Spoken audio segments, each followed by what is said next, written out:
All right. So I am your session moderator, Kendra Lake. Before we begin, I do have a couple of housekeeping items to note. So I ask that you keep your microphone on mute unless you need to ask a question. And there will be time to ask questions at the end of the session.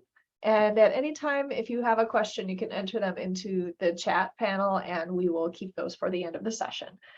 Today's session is being recorded and closed captioning is available throughout the session.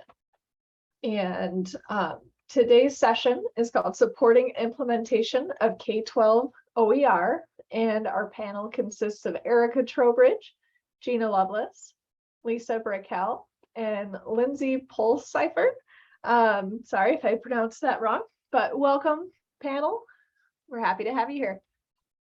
Thank you, Kendra. And I feel like I'm kind of helping some of the moderating things too, because your experts are the other three.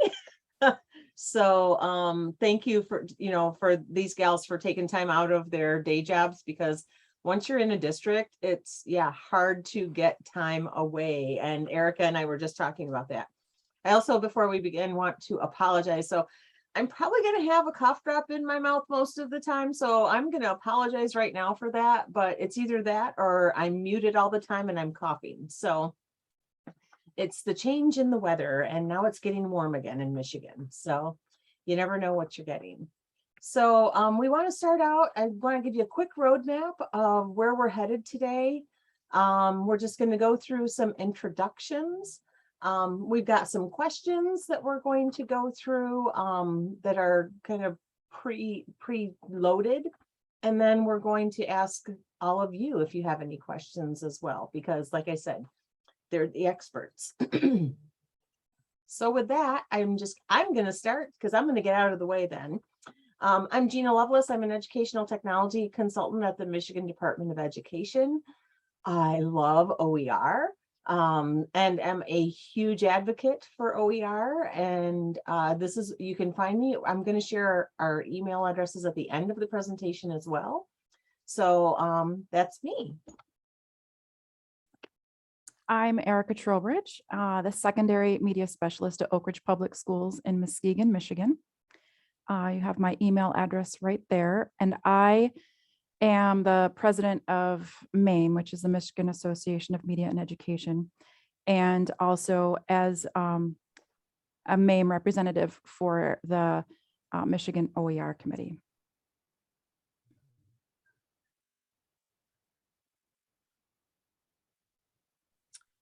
Can you hear me? Okay, having a little technical difficulties on my end. I'm Lisa Brickell, and I work for Airport Community Schools as the district librarian. And I have served in various roles, the national level and at the state level. And I think I put my email address there on the screen. You did. Thank you, Lisa. And Lindsay. I am Lindsay Pulseifer, and I am the College Credit Specialist, ELA Teacher Consultant, and School Library Media Specialist at the Muskegon Area Career Tech Center, which is 100% Career and Tech Ed High School. And there's my email. Awesome. So our first question today is just going to be like, where did you girls get started or interested in OER? And I will leave it up to you on who wants to maybe go first. I can. I did one of the deeper dive into OER trainings. When was that? 3 years ago? And it was a 2-day session at the Kent ISD. I think it was in the summertime. And I was really interested in OER because of the just free resources that are available and the multitude of resources, and the fact that there are resources that are not, they're not super strict. You can take a resource and you can change it. You can take somebody else's work and you can manipulate it and make it fit into your school, your situation.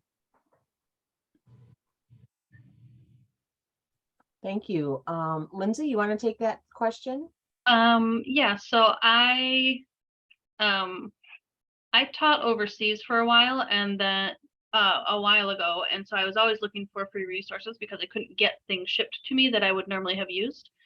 And then 3 years ago, I started my master's in library science, and that was one of the things that they covered right off the bat for school librarians was access to open education resources and how do you use them, and encouraging your staff and you as the school librarian to put things out there so that other people have access.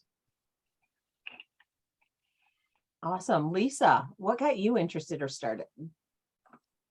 Well, I think as a school librarian, the nature of this job is to look for resources, and if they're free, it's even better. But I didn't really get a clue about what open educational resources were until I had the opportunity to serve on the Michigan OER committee for several years. And I learned that there's a lot to learn about OERs. And as you learn about them and how to use them and to manipulate them in some cases, there's it's like a whole new world out there. Like maybe we should sing the Disney song, a whole bunch of new things to learn. And it's kind of exciting to get out there and see what you can find and see what you can use. And as a librarian, it's even more interesting to introduce teachers and other staff members to OERs, and sometimes specifically administrators who may not really understand what that might bring to the district and how that could help. So that's how I came to it, I think naturally. But then serving on that committee, and then of course, I was part of some of those workshops and things that Erica described, and we've had lots of teachers participate in those across the state. Anyway, I guess that answers the question. Maybe. Yeah, absolutely. So it's always interesting to hear, because I don't know if that's a question I've ever asked any of you before, because we always just kind of come together around OER. And so I don't know that I've ever specifically asked that question of any of you.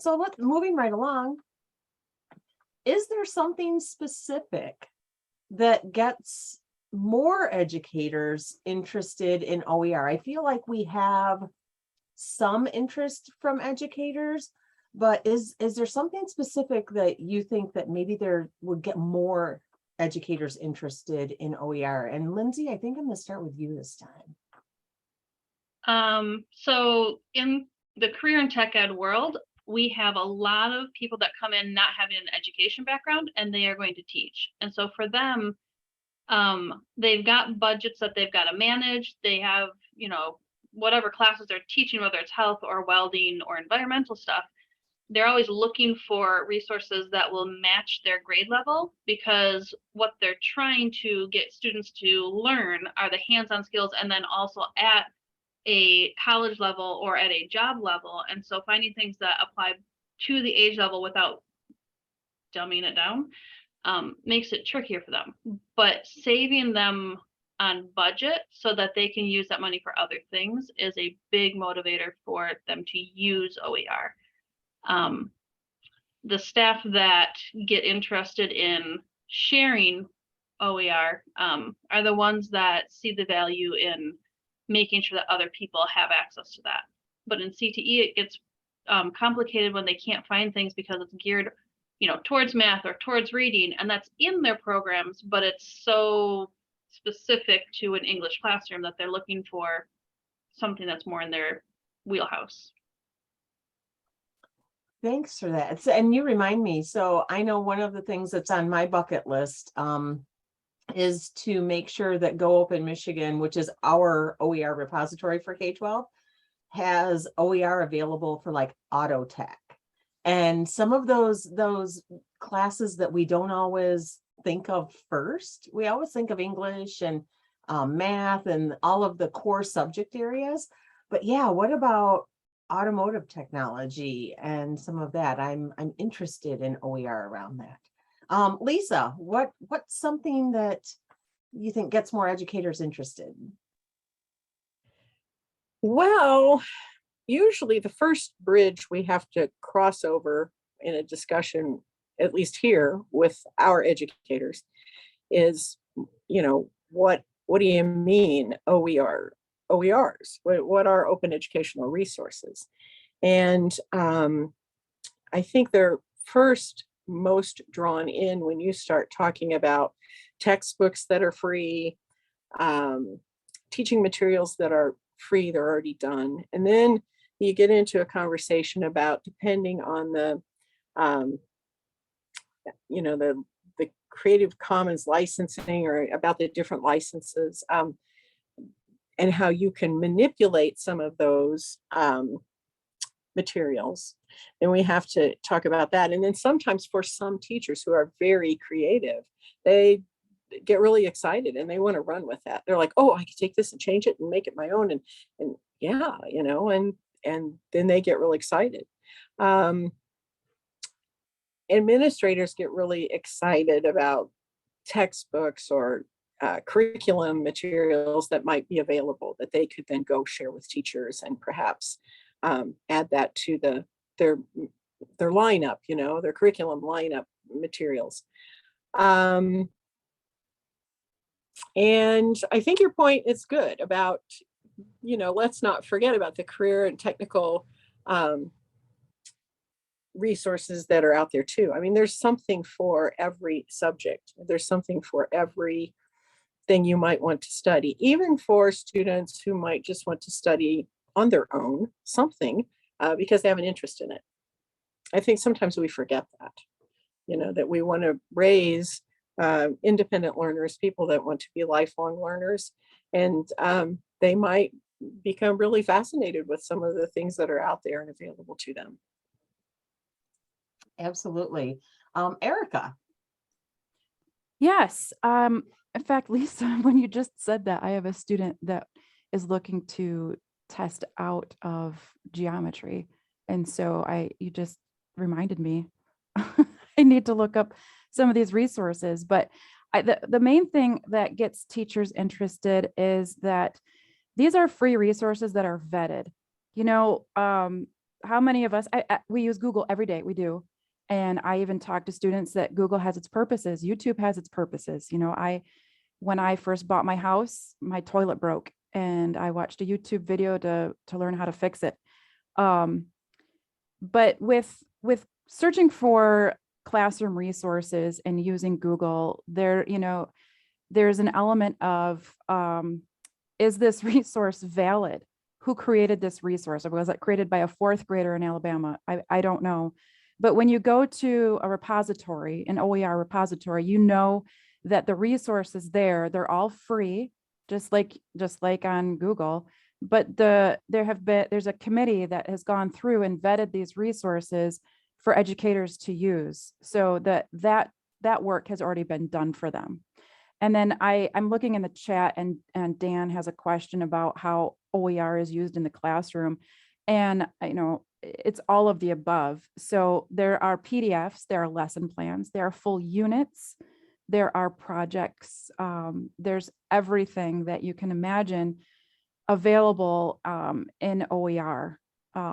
And content that we use in the Library Media Center, I have a library website that students and teachers use, and I have when I find resources for teachers, so I have a mix. So we have Schoology too. So sometimes I since I'm an admin of Schoology, I'll put resources from OERs into like a public area, like a public folder where teachers can access those, or I'll put them on the library website for teachers to use, teachers or students, because I work for all of them, teachers and students. So Thank you, Erica. Next, moving on, I just want to make sure we get through our questions so that I think some of these folks are going to have some other questions for us. So what challenges do you all see around adopting OER in K-12? Because it's different than adopting OER in higher ed. So that's why we wanted to really focus on K-12 in this session. So what challenges do you see? And I'm going to start with Lisa here. Well, I know that one big challenge in the conversation with educators is always, is it an authoritative resource? And as Erica pointed out, you know, there are OERs that have been vetted. So you can assure them in conversations with educators that that some of these resources have been vetted. Some of the resources are written specifically, and they by authors who list their names. One example I can think of is that a college student that I know, his professor insisted that the research that they do be published as an open resource. And that was the first time I'd had a personal connection with, you know, a college professor requiring that the work be published that way. So, you know, I think that's a challenge. That is a challenge for schools and, you know, administrators and teachers, because they want to know that they can trust what's written. It's written by an expert, that if it's written by another teacher, it's at least been vetted and passed before some other eyes to judge accuracy and alignment with perhaps a state curriculum.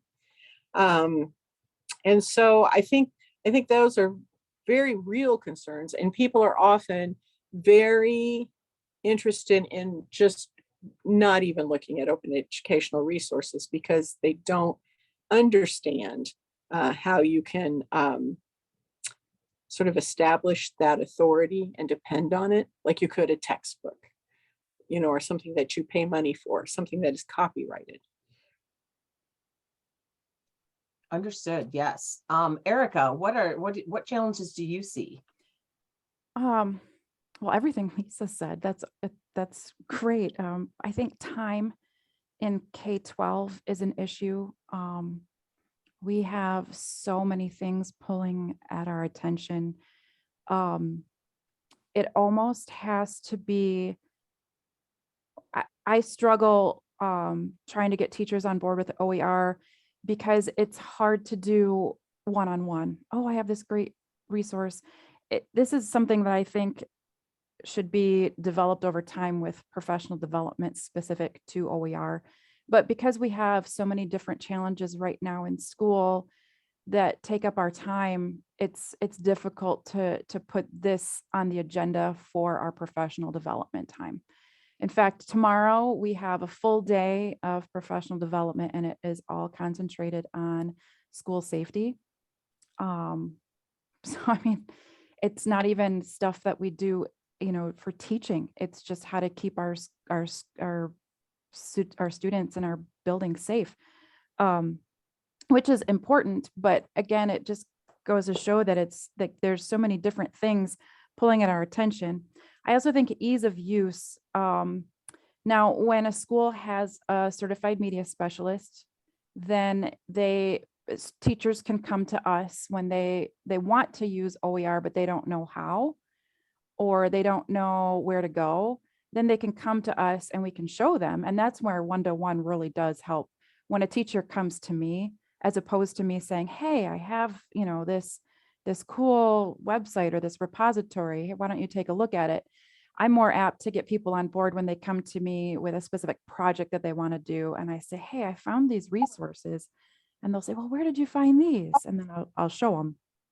So I think the time and ease of use, those are the two main challenges that I face when it comes to implementing and adopting OER. And I think that, you know, to also say what, you know, Lisa said about getting the administration on board too. Because if you're using OER as your main source of curriculum, there's process that you have to go through with, you know, the principal, superintendent, and school board, and making sure. I mean, what I'm talking about are just things that we do that supplement the curriculum. But if there are schools that adopt OER as their main source of curriculum, and to do that, you'd have to really go through a process. Absolutely. And yes, I'm just gonna leave that there. I was gonna say something and then I thought better because this is about you guys. Lindsay, what challenges do you see around adopting OER in K-12? So some of the things that I have found frustrating trying to use OER is when links are broken, and just some of those basic, like, it's there, but it's not updated, or it's linked to a Google account and the person has moved districts, so that doesn't exist anymore, stuff like that. So that can, I think, frustrate teachers that are strapped for time. And then they kind of go, well, I've tried 3 and none of the links working, so I'm done with this. So that is, I think, a big concern where I'm at, because I have teachers that are not only strapped for time, but they, 3 weeks ago they were welding in a shop and somebody just handed them what they needed and that was it.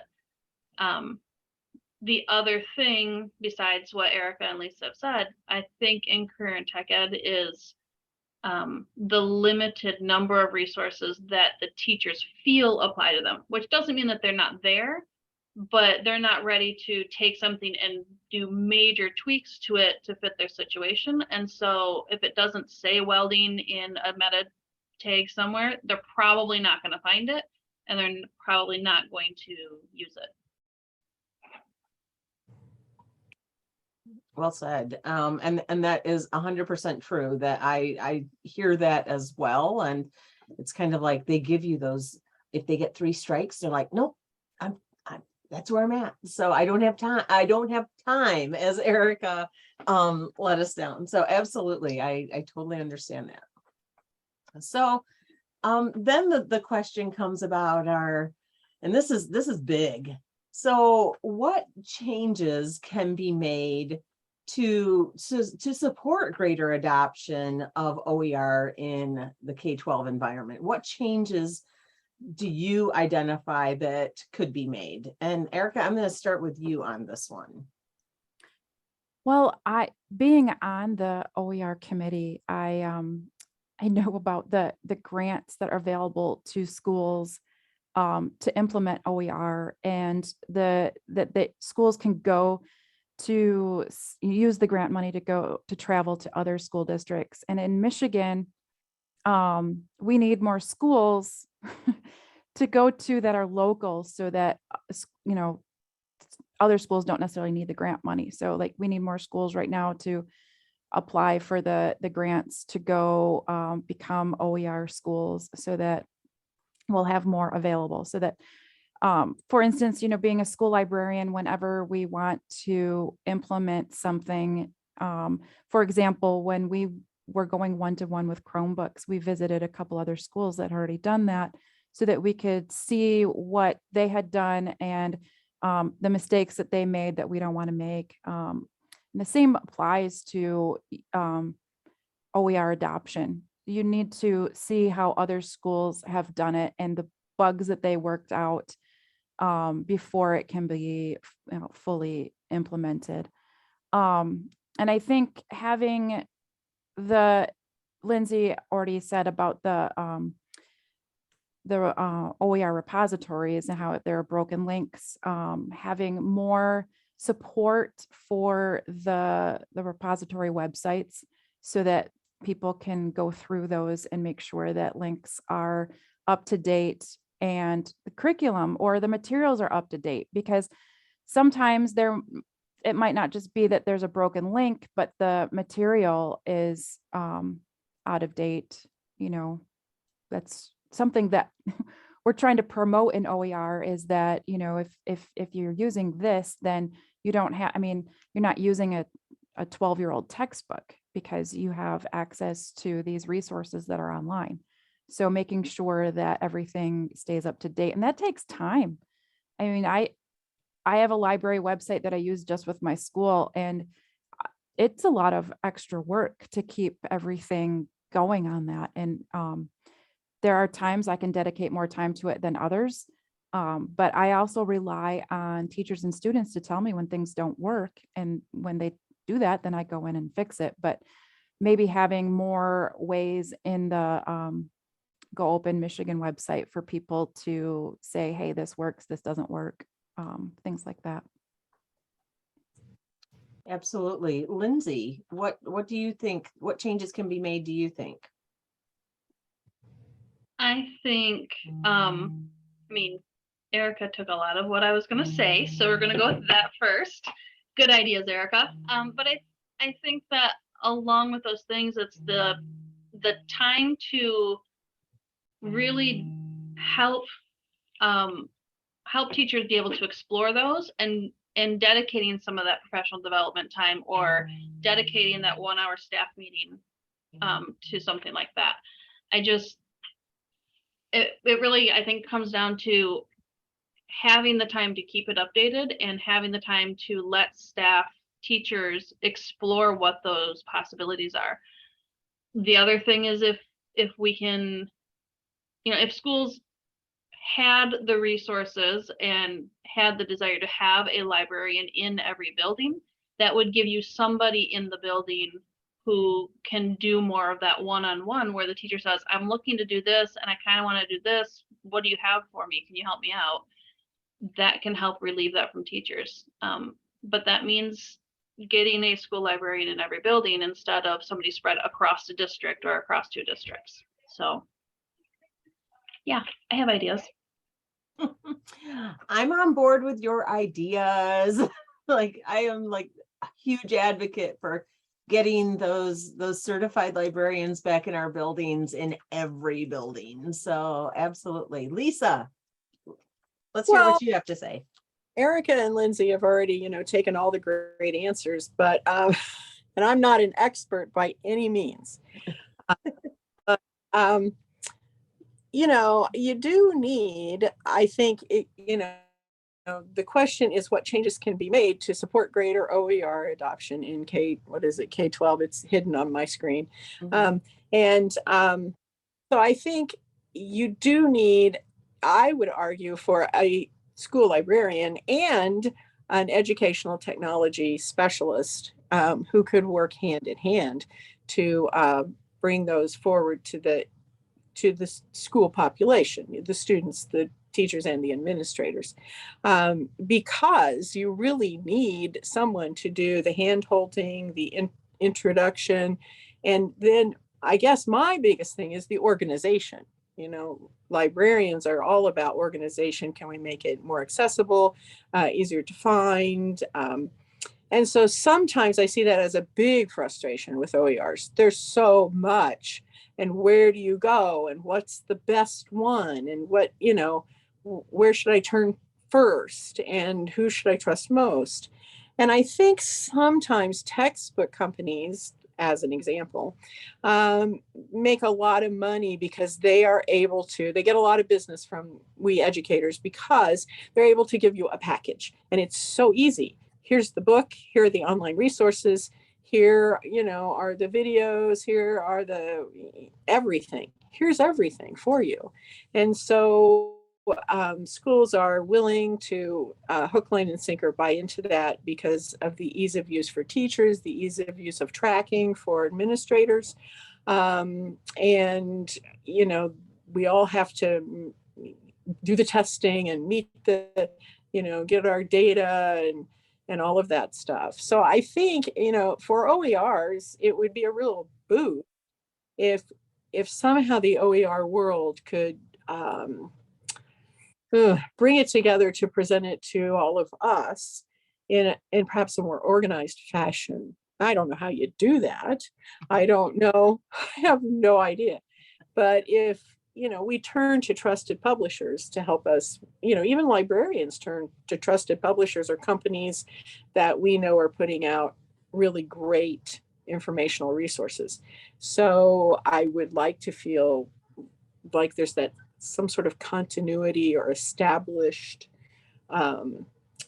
offering with OERs. I think that would make it easier, but none of that is easy. But I Totally agree. I think they can be as quality as, you know, all the copyrighted stuff. But you do have to have somebody doing that behind the scenes stuff. Yeah, the curriculum, I'm gonna say vendors, they know how to make things really pretty and that are very visually accepting. And I'm not knocking that by any means. It really comes down to the almighty dollar. And a lot of that is, what can you afford to do? I hear you, Lisa. I wish that I'm really watching. So Open Up Resources is one of a big OER provider around, again, math and ELA curriculum. They're getting into social studies a little bit. And I've heard they're headed towards science, but they don't have automotive OER. So I always keep that. That's like one of my examples. Like, so what do you have for early literacy, like 3-year-olds? And then I do some other examples, but yeah, how do we make it easy for teachers to adopt the use of OER and then give it to students in an easy to use way as well? And that's something I think that we will definitely continue on that path and figuring that out and figuring out where that money comes from to support that. Because OER, because it's free, Yeah. I don't have a pretty, you know, a pretty shiny salesperson going door to door selling OER. I feel like I'm the salesperson because I know about OER. So I feel like that's the role I've kind of taken on, as well as working for the Department of Ed and just being an OER advocate. So yeah, I feel like I'm a little bit of a salesperson as well. So I see we've got a few questions in the chat. I know, Dan, you had a really good question, you know, some examples of full course OER core curriculum. I know one that is in Go Open Michigan is the Mathematics Vision Project. They have, I think it's middle school and high school math full courses, pardon me, in mathematics courses. And they offer a course, so we break it down by course. We also break it down by almost like a chapter within the course. And then they also have a Spanish version. And that's what really attracted me, because it was quality mathematics curriculum, but it was offered in English and in Spanish. And then some of their courses are also, they extend them to further activities for your advanced students. So they have like an honors, which really attracted me as an OER person to say, we need to at least be able to link out to this. And yes, I will put a link in there. Any other questions, feel free to unmute Gina, I see and one have at before it. I'm gonna that. pop another cough drop and let you guys talk for a minute. So I see another question from Dan asking how OER is used in the classroom as HTML page, PDF, content used in an LMS. How are you seeing OER being used in the classroom in the K-12 environment? Well, right now, in my school, we're not a Go Open school, so we don't have OER established curriculum. So for right now, it is just simple projects. I'm trying to get teachers who are used to paying for things on Teachers Pay Teachers to start moving over to the Go Open Michigan site and to look for resources there first. And you can find anything, worksheets, anything to supplement what they're already doing in the classroom. So that's essentially what I'm trying to do right now, is help them with supplemental material. So it's not, and anything that you find at Go Open Michigan, you can search by you can search it by subject education level and the educational standards.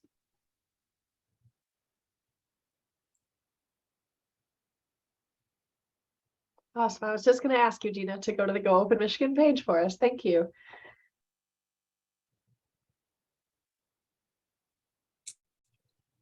I have a question. Each of you mentioned being a part of the Michigan OER group. What around Go Open Michigan? I was wondering, what does involvement in that group look like? How do you guys support each other and that type of thing? I'm familiar with various higher ed groups that I've been a part of, and the Michigan OER network that we're kind of connecting those bridges between K-12 and higher ed. But I'd be curious to learn more about how that group works. Well, I could probably just share mine because it's really brief. I was the president of MAME, the Michigan Association for Media in Education. And when they first formed the Go Open committee, and it was formed, I think Gina can correct me on all of this, but it was formed to bring open educational resources to Michigan, and the Department of Education, I think, was leading that charge. And so they formed a committee so we could begin the work.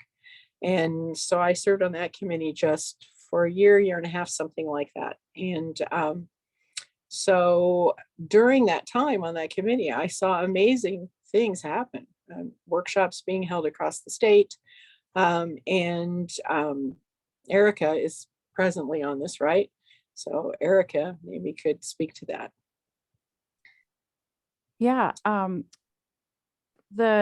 the workshops are still happening, so we are behind those, trying to get people to speak at different events like this one right here. And Gina's the one, she's the mastermind behind this session right here, because she wanted to highlight school library media specialists and OER. And I'm one of a few people on the OER committee that works in a K-12 school at the moment. There's several people from MDE and several people that work at ISDs across the state. And right now, what I was talking about earlier, there's the grant that's available to schools right now, and trying to get the word out to schools about that process and trying to get schools to apply and become OER schools. And Gina can probably a little bit more too. So I still feel like the newcomer to this group. So they've been doing this a lot longer than I have. I took my position 3 years ago. I had to rethink of what was that magic year? 2019 was that magic year. And I mean, I've learned everything from these gals. I mean, and I call them the strategy team, because I just think the strategy team sounds like, yeah, who doesn't want to be part of a strategy team? Because that's what we do. They give me ideas. I try to run with it. Sometimes I get it right. Sometimes we have to tweak a few things. But one thing that one of you mentioned in your answer was the grants. And this is something that is kind of a game changer for Michigan. And this is where we're going to start going on the road a little bit and tooting our horn a little, because other states are super interested in this.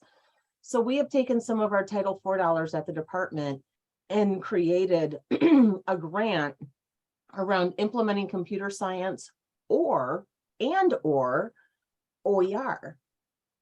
And it's not a ton of money. The first year you get it, you qualify on the OER side is what I'm going to speak to.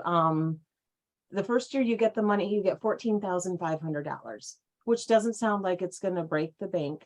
But at the same time, that's enough money to get you out to visit a district that has sustainably implemented OER for 5 or more years. And that's the idea, is to get out, see what they're doing, see what they've done, see how they implemented it. And if you can go to more than one district, I'm all about it. Let's learn from these other districts. The idea is, and I think, Erica, I'm thinking maybe it was you that mentioned this, over time, we then start to create our own Michigan cohort and our Michigan districts that start to implement, that now people can come visit us. Now our districts can visit each other and we don't have to go out of state. And then I can give more money away to more districts, sorry, to cover meetings and professional development. And, you know, if you have to stay during the dinner hour to learn more about OER and how to implement it in your classroom, then I'm going to feed you while you're there. This is the kind of money that's been stripped out of district budgets for years. And we need to really make the teachers feel special again and make them feel appreciated. And you know what, if a dinner while you're learning can do it, I'm all about it. So we're getting ready to open our second round. I see Deanna's like, the grant's not open right now yet. Not yet. We're trying to get it ready to open on Monday. And we're going to have another cohort. So this will be our first cohort for this year. Then we're going to have another cohort right on the heels of this one. So we'll have 3 different grant cycles in process. The idea is to keep this going year after year. The information will be on the Department of Ed website, and it'll also be posted on techplan.org for those of you that are in Michigan. If you're not in Michigan and you're interested in learning like how we did this, contact me. And I need to probably share my screen and let you have all of our email addresses again so you can contact us. So I'm going to turn it over to somebody else to see if there's other questions. So does anybody have any additional questions from the chat that I missed? We have a few comments about projects that they've worked on and things of that nature, but I'm not seeing any additional questions at this time, but feel free to unmute yourself or type it into the chat. If you do, we have a couple more minutes left.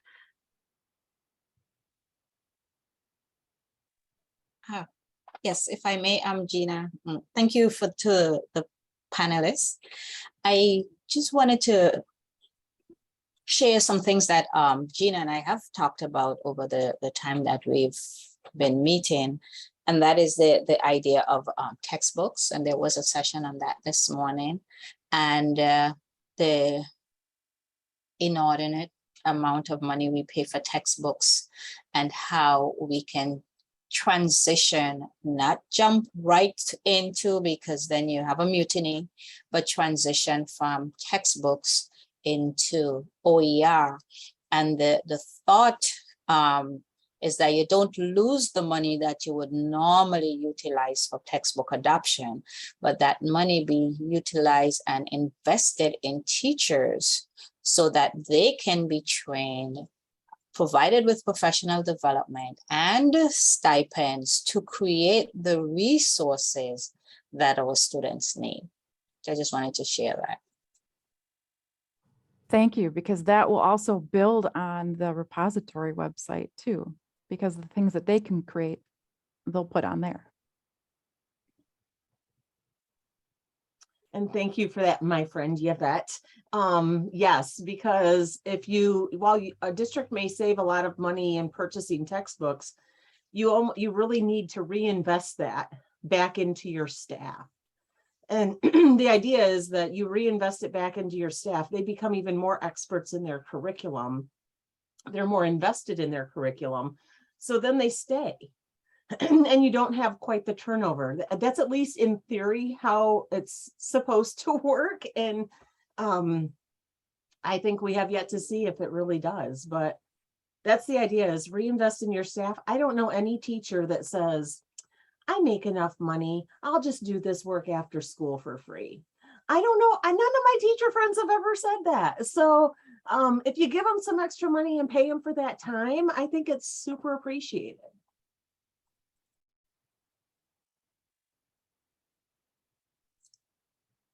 Well, thank you all so much for sharing your experiences. Erica, Lindsay, Lisa, and Gina. I know it was wonderful to hear your perspective on how we can all support OER adoption and creation in K-12 environment. So thank you so much. We're going to bring this session to a close for today. The next session is starting in about 15 minutes. So hope to see everybody again then, and enjoy the rest of the conference. Have a great day. Thank you all.